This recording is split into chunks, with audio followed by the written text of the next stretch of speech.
Some Fridays starts with a to-do list. This one started with a feeling. I woke up and I just knew today wasn't going to be an ordinary day. No flights book, no tickets, no boarding pass, waiting in the inbox. Just me deciding that today I was going to act like the life I'm calling in has already started. So I decided what anyone chasing a dream would do. I packed my suitcase, I grabbed my passport, I grabbed my yellow fever certificate, and I called an Uber. Because sometimes you don't wait for the proof before you show up. You show up first and let the proof catch up with you. Destination JKIA, Jomo Kenyatta International Airport. Not to fly, to feel it. And this is how the story began.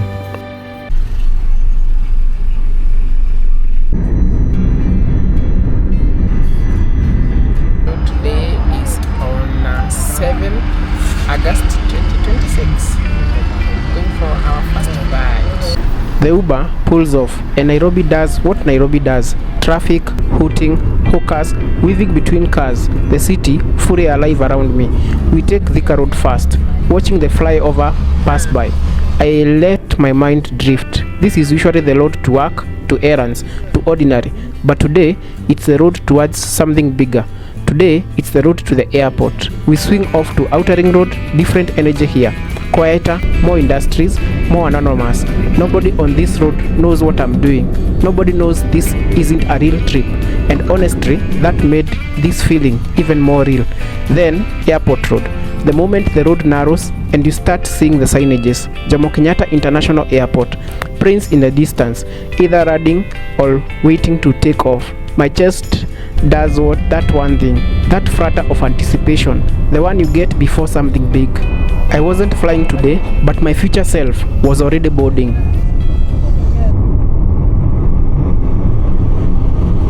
At the gate, it's real security, real procedure. The car gets screened like it would for any traveler, any diplomat, any business person catching a flight to Dubai, London, or Joburg. I got out for the check, stood there for a second, watching the routine unfold around me. Officers doing their job, other cars in line. So this is how people feel when they are going to the airport. Let's go to the airport. First time JKIA. Very amazing. Haya. Kwa hapa. Drivers who clearly have done this 100 times. It hit me right there. This checkpoint doesn't care whether you have a ticket in your pocket or a ticket in your future. It treats everyone who shows up the same, which honestly felt like a message to my inner self. I got back in. We drove towards the international departures.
This is the moment, suitcase out, wheels down, standing at the international departures like I had somewhere to be, because in every way that matters, I did. I walked towards the departure board and just stood there for a while, watching the cities scroll. I'm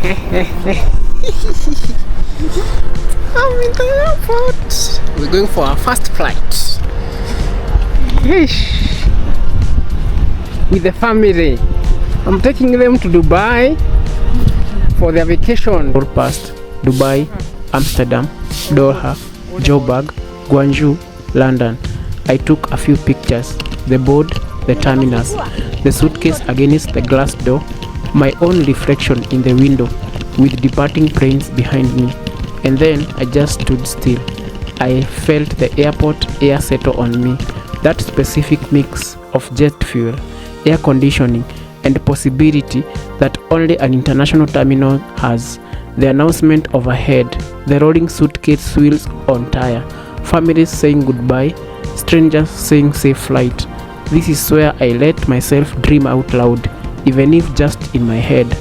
I thought about where I want to be a year from now, 2 years, the passport stamp I don't have yet, the version of me who does this for real, who isn't just visiting the departure board but standing in queue with a boarding pass in hand.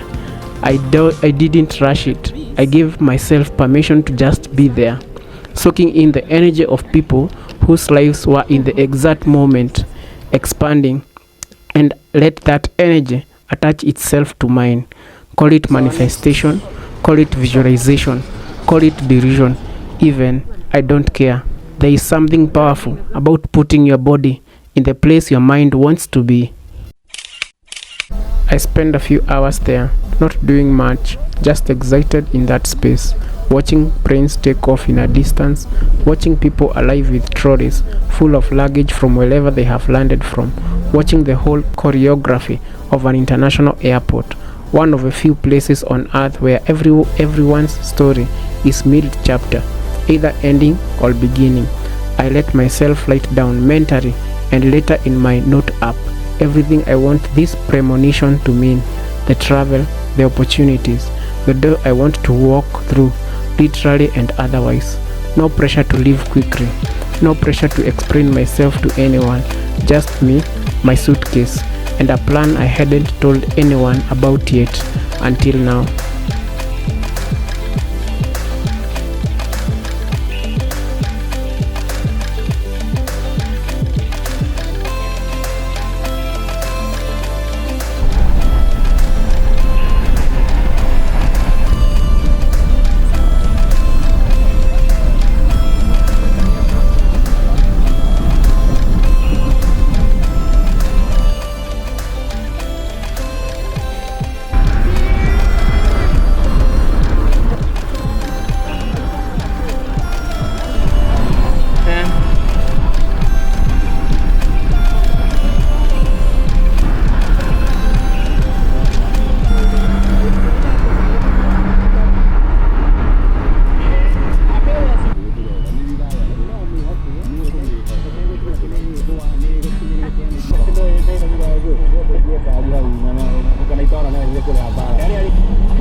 Eventually, it's time to head back, but not before treating myself and my family to something equally international. Another Uber, this time destination Chinatown restaurant right here in Nairobi. If you haven't been here, it's honestly a whole vibe shift. Red lanterns hanging from the ceiling, lantern screens, the smell of dumplings, streaming servers moving between tables with trays, balanced like it's nothing. For a few minutes, Nairobi disappears and you could swear you are somewhere else entirely. We order dumplings, the real kind, folded properly, streamlining. The second the basket hits the table, we eat slowly. We talk about the day. My family had questions about the whole airport thing, and honestly explaining it made it feel even more real. This was the reward. The airport was the vision. This meal was a celebration of showing up for it.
It was the first hand impressions of my first time eating Chinese in Chinatown here in Nairobi.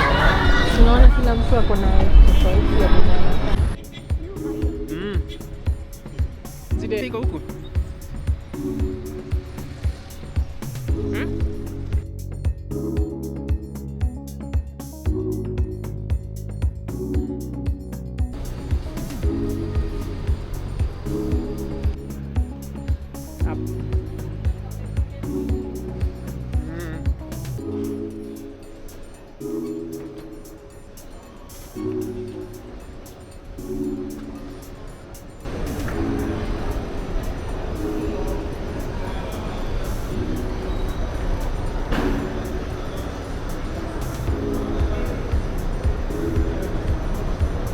From dumplings to strike, we headed to a local mall for a few rounds of boring, because a day like this doesn't need to end on something heavy. It needs to end right, fun together, some good shots, a few gutter balls, a lot of laughter at each other's form, the scoreboard climbing on the screens above us. This is part of the day that had nothing to do with the airport or premonitions, just family present, enjoying each other. And honestly, that's the full circle of it. You can spend the morning dreaming big and standing at the edge of your future, and ending the evening just being present with the people who will be there when the future arrives. So that was my random Friday. No flights, no ticket, no stamp in my passport yet, but I showed up at the airport like the version of me who travels often, who has a place to be, who has already said yes to big things. I stood at the departure board and let myself feel what it feels like to already be there. I don't know exactly what's coming next, but I know I planted something today. I know I planted space for it in my mind, in my calendar, in my universe, wherever you want to call it. If you are watching this and you have a dream you haven't earned yet, by whatever timelines you think you are supposed to follow, go stand in the room anyway.